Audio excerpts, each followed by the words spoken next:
সুপ্রভাত, নমস্কার জানিয়ে আজকে আবার একটা দিন শুরু করলাম। নতুন দিনে নতুন সকালে তোমাদের সামনে আবার একটা সুন্দর নতুন ব্লগ নিয়ে চলে আসলাম। আমার ঘরে বাইরে লাইফস্টাইলে তোমাদের সবাইকে স্বাগত জানাচ্ছি। তোমরা এসো, দেখো সারাদিন আমি কি কি করছি।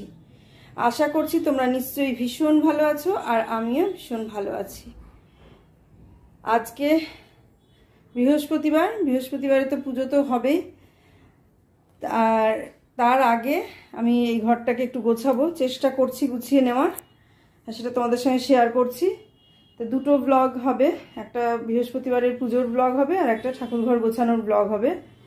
তো দুটো ব্লগ আমি দুদিনে দেব, একদিনে রেডি করে রাখছি। এই সমস্ত সব গুছিয়ে টুছিয়ে নিই। আর এই দেখো ফুল নিয়ে চলে এসেছি, ফুলটা আমিই নিয়ে আসলাম, একটু আগে গিয়ে ফুলটা আমিই নিয়ে আসলাম। আর এগুলো বলেছিলাম যে গোছাবো এর আগের দিন, কিন্তু পারিনি। আজকে দেখি কতটা পারি, হঠাৎ করে শরীরটা খুব খারাপ হয়ে গিয়েছিল বলে পারিনি রেডি করতে। দেখতে থাকো। এখন ঘর গুছিয়ে নেব, পুজো করব। কোন ব্লগটা কবে দেব সেটা বলতে পারছি না, তবে দেব পরপর। চলো শুরু করে দিই। যুদ্ধ করাই আমাদের কাজ। আর যুদ্ধটা আমরা কিসের সঙ্গে করি বলো তো? ঘরের এই জিনিসপত্রগুলোর সঙ্গে। তবে হ্যাঁ, যুদ্ধ করার সময় আমরা কিছু ভেঙে ফেলি না, চেষ্টা করি সেগুলোকে আবার যতটা পারবো সুন্দর করে সাজিয়ে রাখার। তা এই জামা কাপড়গুলো আগে কাচা হয়েছিল, এখন তো আর কাঁচা মেলা তোমাদের সঙ্গে দেখানো যাচ্ছে না। কাঁচাটা যদিও বা মেশিনে কাঁচা হয়, আর মেলাটা দেখানো যাচ্ছে না, কারণ ছাদে আর মেলতেও যাচ্ছি না, বারান্দাতেই মেলে রেখে দেওয়া হচ্ছে। সেই কারণে মেলা দেখানো যাচ্ছে না। আর বারান্দায় মেলে রেখে দেওয়া হচ্ছে, আবার পরে তুলে নেওয়া হচ্ছে। যে যখন পারছে সে তখন তুলে রাখছে। বারান্দায় মেলা তো কারোর তুলতে অসুবিধা নেই, যে যখন পারছে তুলে রাখছে। সেই কারণে মেলাটা তোমাদের সঙ্গে শেয়ার করিনি, পরে শেয়ার করে দেবো যে কত কি কাঁচা হচ্ছে, কি হচ্ছে না হচ্ছে। এক সময় শেয়ার করে দেবো যে বারান্দায় কোথায় মেলি আমরা। বারান্দায় দড়ি টাঙানো আছে, কোথায় আর মেলবো, সেখানে মেলে দিই। তো অনেক ফ্ল্যাটে দেখছি যে সব জানলার এই বক্সগুলো অনেকটা করে বাড়ানো, ফ্ল্যাটেই অনেকটা করে বক্স বাড়ানো আছে প্রত্যেকটা জানলার। কিন্তু আমাদের ফ্ল্যাটে কোনো বক্স বাড়ানো নেই, হয়তো সাইডে জায়গা নেই, সেই জন্য কোনো বক্স বাড়ানো নেই। তা সেই কারণে বারান্দার বক্সে কোনো কাজ হয় না আমাদের। বারান্দাগুলো এই জানলার বক্সগুলোতে কোনো কাজ হয় না, একদম দেয়ালের সঙ্গে লাগানো, জানলাটা একদম দেয়ালের সঙ্গে লাগানো। কাজেই বাড়তি কোনো জায়গা আমরা পাই না জানলাতে। আমরা বারান্দাতেই যা জায়গা পাই সেখানেই মেলে রাখি, তারপরে শুকিয়ে যায়, আবার ঘরে তুলে নিয়ে এসে চেয়ারে রেখে দিলাম, সেখান থেকে আবার ভাঁজ করি। এটাই চলছে এখন গরমের সময়, কারণ ছাদে তো একদম যাওয়া যায় না, প্রচণ্ড রোদের তাপ। ভোরবেলায় গেলে যাওয়া যায়, কিন্তু জামা কাপড় শেষ, মেলে রেখে দিলে তুলতে যদি না যাওয়া যায়, ভুলে গেলাম বা কিছু, ব্যাস ও শেষ। একদিন ওইগুলো কেচে মেলতে গিয়ে আমার যা অবস্থা হয়েছে, শরীর সাংঘাতিক অবস্থা। এগুলো আবার রান্নাঘরের ছিল, কিচেনের টাওয়ালগুলো। এখন প্রতিদিনেরই কিচেন টাওয়ালগুলো সব কেচে ফেলা হচ্ছে প্রতিদিনকার। তা আজকেও কিছু কেচে মেলেছি বাইরে। তা সেগুলো এতক্ষণ মনে হয় শুকিয়ে গেল, সন্ধ্যের দিকে তুলে রেখে দেবো, আবার কালকে হয়তো ভাঁজ করব। আর প্রতিদিন কেচে দিচ্ছি, একদিকে ভালো হচ্ছে, জায়গাটা আমার কিচেনটা অনেক ক্লিন থাকছে। এটা প্রথম থেকে ওসব ফয়েল টয়েল না পেতে এরকম করলেই ভালো হতো। আর প্রথম দিকে আসলে কি বলতো, ব্যবহার না করলে যা হয়। এবার একে একে দেখতে পাবে, একে একে সব কিছু গুছিয়ে নিই। এখান থেকে শুরু। আর এই জায়গাটা ফাঁকা না করলে কিছু করতে পারবো না, তাই আগে এই জায়গাটা ফাঁকা করে নিই, তারপরে শুরু করি। আসলে কি বলতো, গ্যাসের এটা পরিষ্কার করার কথা যেটা বলছিলাম, যে গ্যাসটা আসলে এই ধরনের গ্যাস কখনো মুছিনি তো, সেই জন্য প্রথম মুছতে একটু ভয় পেতাম, ভাবতাম জল লেগে গেলে। আর বারবার বলে গিয়েছিল জল যেন ভেতরে না যায়, ওই জন্য ঠিক সাহস পেতাম না যে কী করে মুছবো। এবার ধরো ব্যবহার করতে করতে একটা জিনিস অভ্যাস হয়ে যায়, যেটা এইভাবে করলে ঠিক হবে। তো এখন সেই জন্য ভয়টা লাগে না, সেইভাবেই মুছি, সেইভাবে পরিষ্কার করি। সেই জন্য এখন আর কিছু পেতে রাখি না, আর কিছু পাতবো না। রান্না করার সময় টিস্যুটা পেতে রাখবো, রান্না হয়ে গেলে তুলে ফেলবো, তাহলে পরিষ্কার করতে কষ্টটা কম হবে। এই আর টিস্যুটা পেতে রাখলে সঙ্গে সঙ্গে মুছতে হয় না, কারণ গরম গ্যাসটা তো সঙ্গে সঙ্গে মোছা যায় না। আচ্ছা, এরপর চলে আসলাম বাইরে। সোফায় যা ছিল জামা কাপড় সেগুলো তো দেখলে গুছিয়ে, আরও অনেক কাজ করেছি, সেগুলো তো শেয়ার করতে পারিনি। তবে কি কি করেছি সেগুলো পরে শেয়ার করে দিচ্ছি, দাঁড়াও। আর অনেক কিছু করা হয়েছে। আর এই দেখো, এগুলো সমস্ত ঠাকুরের পোশাক গহনা। বললাম না আমার গহনার বক্স কিনতে হবে, বক্স না কিনলে খুব মুশকিল। গহনা পোশাক সব কিছু ওইভাবে প্যাকেটে প্যাকেটে আছে, সব কিছুরই ব্যবস্থা করতে হবে। ঠাকুরের একটা ওয়ার্ড্রব না করলে আমার ঠাকুরের মানে পোশাক রাখতে পারছি না, এটা একটা ব্যাপার। তা দেখো, যেভাবে যা হয় সেভাবে সেটা করি। যুদ্ধ আবার আর একটা যুদ্ধ শুরু করে দিলাম। এই যুদ্ধটা ঠাকুর ঘরের সঙ্গে শুরু করেছি, ঠাকুর ঘরে এই সমস্ত জিনিসপত্র নিয়ে যুদ্ধ শুরু করেছি। এই দেখো ভেতরে কিভাবে সব কোথায় রেখে দিয়েছি, এর তলায় ওর ভেতরে সমস্ত কিছু গুজে গুজে রেখে দিয়েছি। যখন মানে হয়ে যায় পুজোটা, মানে যখন শুরু করি পুজোটা, তখন মনে হয় ঠিক আছে এগুলো এখানে রাখি, পরে গুছিয়ে রাখবো, পরে গুছিয়ে রাখবো, এরকম। তারপরে পুজোটা করতে করতে করতে করতে যখন দেরি হয়ে যায়, তখন আর সেটা ধৈর্য থাকে না যে পুজোটা করে তারপরে গুছাবো, সে ধৈর্য আর থাকে না। আর আমি তো ঠিকভাবে মানে ইয়ে করতে পারি না। আমি যদি ঠিকভাবে পারি তাহলে আবার সেটা সম্ভব হয়, আমি পারি না বলে অসম্ভব হয়ে যায়। তাই দেখো আবার পড়ে আছে, প্রত্যেকবার কোনো একটা করে পুজো হবে আর এরমভাবে বাসনপত্র সব বেরোবে, তারপরে মাজা ঘষা হবে তার 7 দিন পরে। সঙ্গে সঙ্গে মেজে রাখা আমার বোধহয় ধাতে নেই। আর সেটা মনে হয় আমাকে মনে হয় 66 দিন তো লিখে দেয়, সেটা মনে হয় লিখে দিয়েছিল না, ভুলে গিয়েছিল মনে হয় লিখতে। সেই কারণে আমার এটা ধাতে নেই যে সঙ্গে সঙ্গে পুজো করে সঙ্গে সঙ্গে ধুয়ে মুছে তুলে গুছিয়ে পরিষ্কার করে তুলে আবার গুছিয়ে ফেলবো, এটা আমার ওই জন্য ধাতে নেই।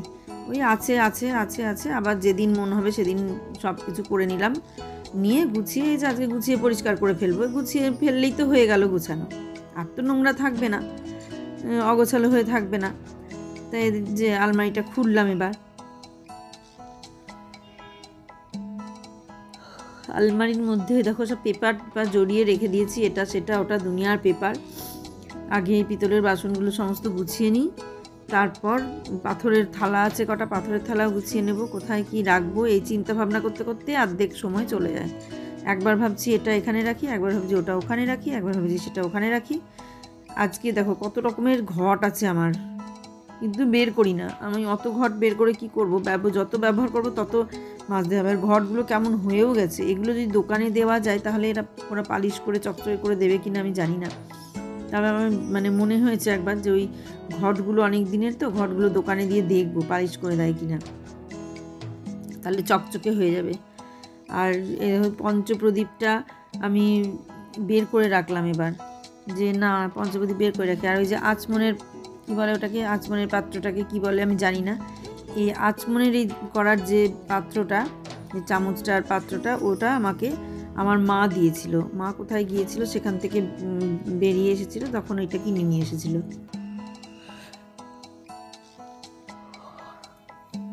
তো ওই আচমনের পাত্র, আচমন নাকি করতে হয় পুজো করার আগে, কী করে যে করতে হয় তাও তো আমি জানি না। বাঁ হাতে জল নেয় না ডান হাতে জল নেয় সেটাও জানি না। ওই চামচে করে জল তুলে জলটা কোন হাতে নিয়ে এরম করে মুখে দিয়ে দেয়, তারপরে আবার মাথায় ঠেকায়, তারপরে আবার হাত ধুয়ে ফেলে, এই ব্যাপারটা না আমি সঠিকভাবে জানি না। তাই জন্য একটুখানি আমার মানে অসুবিধা, তবুও বের করে রাখলাম, এটা শিখে নেব কিভাবে কি করে, শিখে নিয়ে তারপরে আবার এটা করব। আর শিখে নিয়ে করব। তারপরে এই যে পঞ্চপ্রদীপ দুটো আছে, একই ধরনের প্রদীপ, মানে একটু বড় একটা একটু ছোট একটা। বড়টা দিয়েছে মেঘাদের বাড়ির থেকে, মেঘার মা বললো যেরকম বিয়ান আর কি, আমাকে বললো যেরকম দিদি মেঘার জন্য তো একটা প্রদীপ কিনে রেখেছিলাম, তো সেটা তো বিয়ের সময় দিতে হয় না বলে দিইনি দানের বাসনে, তা এখন কি দিয়ে দেবো? হ্যাঁ দিয়ে দিও।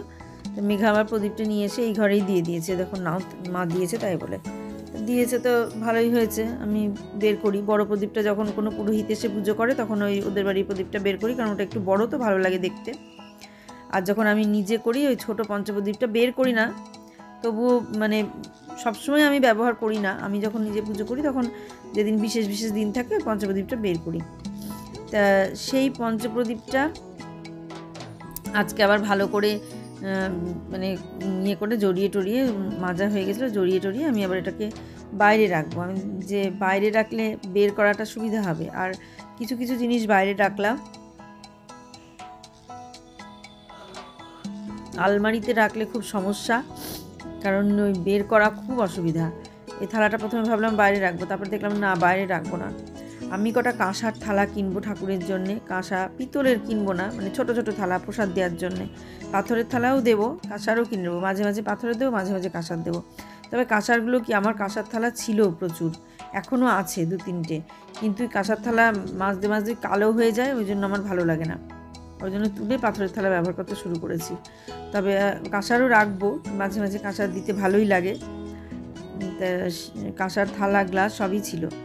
পাথরেরগুলো নাড়াচাড়া করতে একটু ভয় লাগে, একটু এদিক ওদিক হলেই চটে যায়, তখন সেই চটে যাওয়া থালাতে আবার ভোগ দিতে ভালো লাগে না। সেই জন্যে মানে সবসময় ব্যবহারের জন্য কাঁসার থালাই ভালো, কাঁসা বা পিতলই ভালো। তো দেখা যাক কখন কি কিনিয়েই, আবার আমার মাথার কথা, আমার কখন মাথায় কি মানে উদ্ভট হয়, কি চিন্তা হয় সেটা জানি না। যখন যেটা মাথায় কাজ করে তখন সেটা করে ফেলি। আর এই দেখো তোমাদের সঙ্গে গল্প করছি, আর আমি রান্নাঘরে, এই ঠাকুর ঘরে এই সমস্ত কাজগুলো করছি। আর এই যে ফুল এনে রেখেছি ওখানে দেখতে পাচ্ছ, এই দেখো ফুলগুলো এনে রেখেছি, ফুলগুলো বাঁচবো, মানে বাঁচবো বলতে কি বলো তো, আমি বললাম যে আলাদা জায়গায় দিতে, গাঁদা ফুল আর কুচো ফুলটা আলাদা দিতে।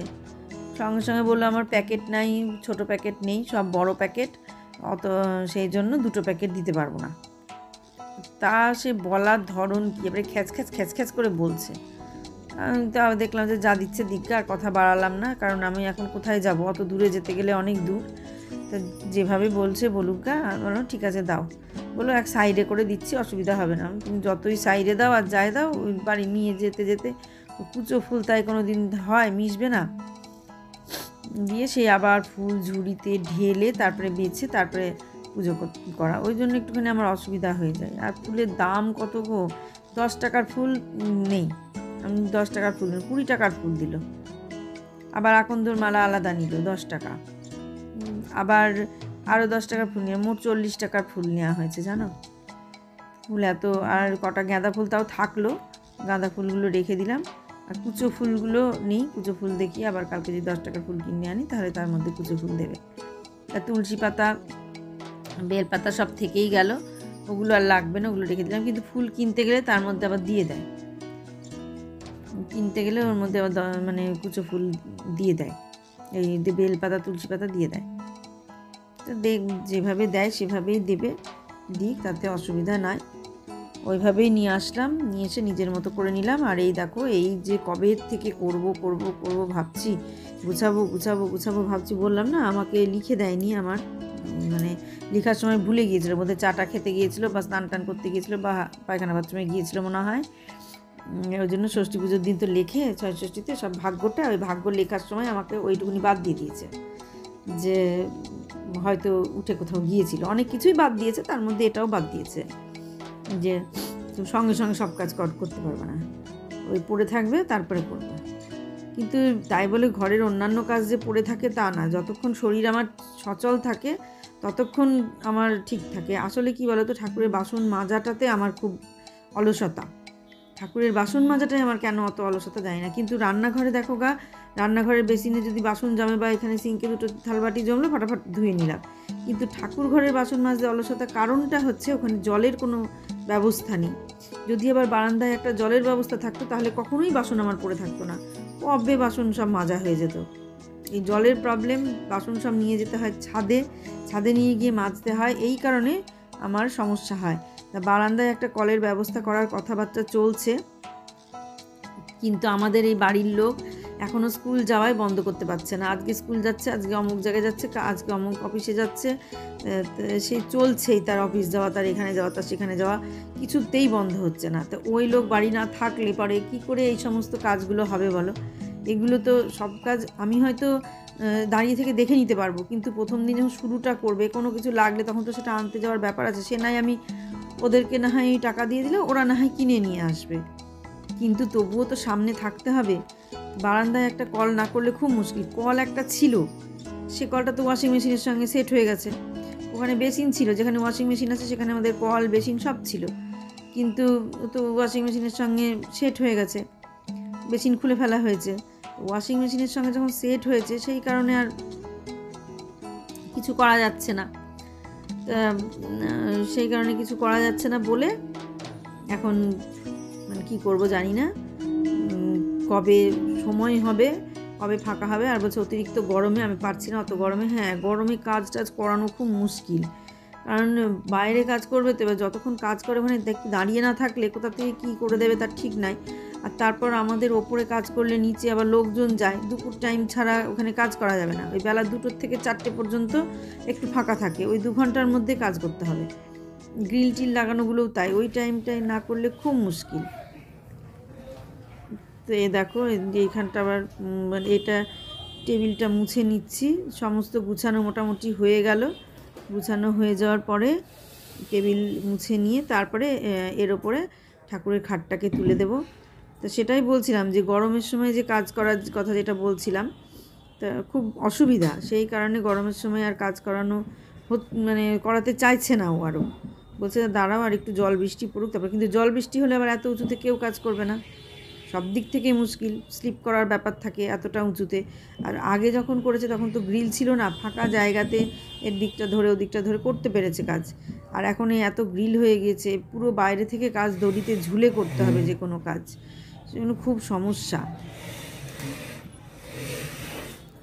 এই দেখো হয়ে গেল মোটামুটি। এবার এই জায়গাটা পরিষ্কার করে নিয়েছি, এবার এটাকে সরিয়ে এই আলমারির সামনে যে গ্যাপটা আছে সেই গ্যাপটা, হ্যাঁ এইটা একটা অসুবিধা হয়েছে কি, আলমারিটা খোলার সময় আমাদের খুব অসুবিধা হচ্ছে, এটাকে টেনে সরিয়ে নিয়ে আসতে হচ্ছে, তারপরে খুলতে হচ্ছে।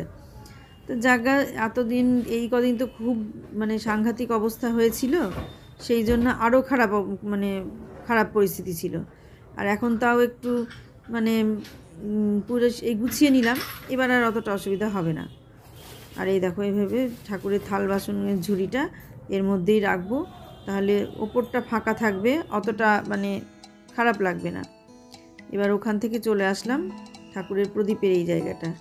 এই যে প্রদীপের থালাটা, প্রত্যেক দিন ধূপের থালাটা আর কি, ধূপ যেটাতে দেওয়া হয় সেই থালাটাতে প্রতিদিন ধূপ পড়ে, এর যে কি ব্যবস্থা করব আমি জানি না। আর কি ধূপদানি কিনবো, আর ওই যে যেটা ঢাকা দেয়া ধূপদানি ও কিনে নিয়ে এসেছিলো, তুলে রেখে দিলাম, কারণ ওটাতে যেই কাঠি দিয়ে বন্ধ করছি আর অমনি বন্ধ হয়ে যাচ্ছে, ধূপকাঠিটা জ্বলছে না, অত খাটনি করে কিছু করা যায় না। তো সেই জন্য তুলে রেখে দিয়েছি, এই ধূপদানিতেই ধূপ দিচ্ছি। হচ্ছে এমন একটা ধূপদানি কিনে নিয়ে আসবো যাতে লম্বা হয়ে থাকে কাঠিটা, মাথার উপরে যাতে দুটো একটা ফুটো থাকে, তাহলে এরকম লম্বা হয়ে থাকবে কাঠিটা, কাত হবে না, তাহলে ছাইটা নিচে পড়বে না। থালার ওপর তো পড়বেই, সে তো ছাই পড়বেই থালায়, কিন্তু থালাতে পড়ার থেকে বেশি পড়ছে নিচে মেঝেতে পড়ছে বলে আমার একটু অসুবিধা হচ্ছে। থালায় পড়লে তো আমি থালাটা পরিষ্কার করে নিচ্ছি, হয়ে গেল পরিষ্কার, কিন্তু মেঝেতে পড়ছে, মেঝেটাও আমাকে পরিষ্কার করতে হচ্ছে সব সময়। এটা একটা সমস্যা, খুবই সমস্যা। দেখা যাক কোন ধূপদানি কী ধরনের ধূপদানি হয়, দোকানে গিয়ে দেখতে হবে, দিয়ে সেই ধরনের ধূপদানি নিতে হবে। তো অনেক দোকানের খোঁজ পেয়েছি, যেরকম ঠাকুরের বাসনের জন্যে বিভিন্ন ধরনের জিনিস বিক্রি হয়, সেরকম একটা খোঁজ পেয়েছি। তা সেটা দেখা যাক যে সেটা কি হচ্ছে না হচ্ছে।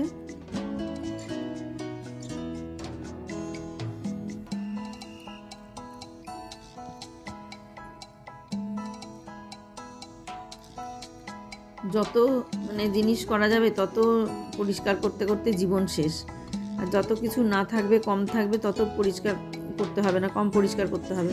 কিন্তু তাই বলে কি পরিষ্কার করতে হবে ভয়ে কি জিনিসপত্র কিছু এগুলো করব না। সকালবেলায় ঘুম থেকে উঠে যা যা করলাম তোমাদের সঙ্গে একটু শেয়ার করে দিই। এই যে বিছানাটা গুছিয়ে নিলাম, এটা তোমাদের সঙ্গে শেয়ার করিনি গোছানোর সময়, কারণ সময়টা শেয়ার করলে অনেক বড় হয়ে যাবে। আর এটা তো দেখেইছো, এর আগের দিন গুছিয়েছি, আর আলনাটাও আবার গুছিয়ে নিলাম, কারণ থাকে না গোছানো। আর এই চেয়ারে ওড়নাটা আছে, এটা তো আমি লাইভের সময় নিয়ে বসি, দেখোই। আর এখানে আমাদের একটা অ্যাটাচ টয়লেট আছে, আর এই একটা ওয়ার্ড্রোব, এটা একদম উপর পর্যন্ত। এটা কিন্তু প্লাইয়ের নয়, এটা গোদরেজের। এই যে এখানটায় লেখা আছে গোদরেজ, এই দেখো এটা গোদরেজের।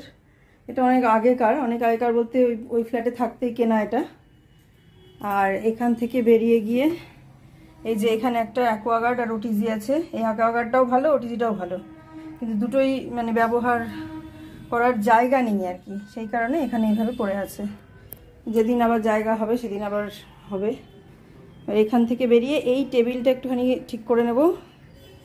এই টেবিলটা গোছানো আছে আর এই জায়গাটাও গোছানোই আছে। এখানটা গুছালাম দেখলেই সকাল থেকে। লাইটটা একটু জ্বালাই, তাহলে একটা লাইট জ্বালালেই বোঝা যাবে।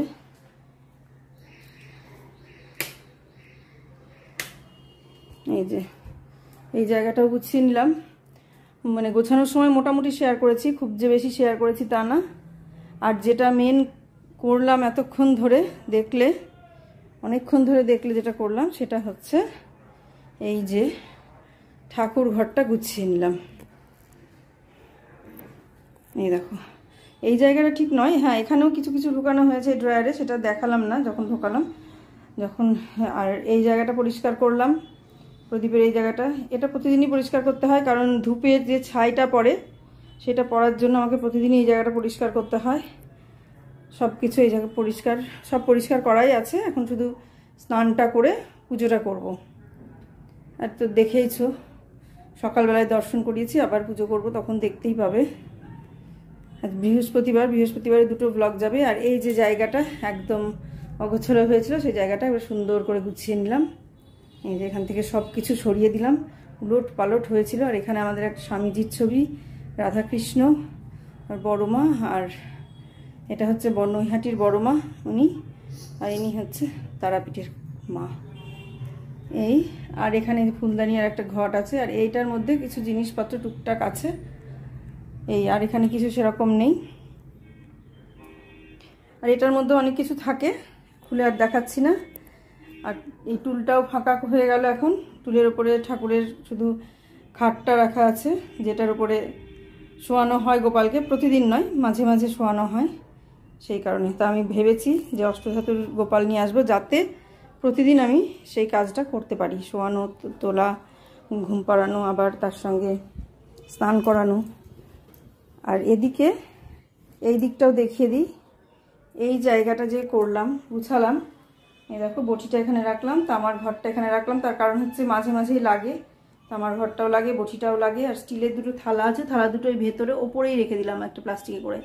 আর এখানে নিচটাতে রাখলাম ঠাকুরের এমনি সবসময়কার বাসনগুলো, আর এই যে গঙ্গা জলের জার আর ফুলের ঝুড়ি, এগুলো রেখে দিলাম।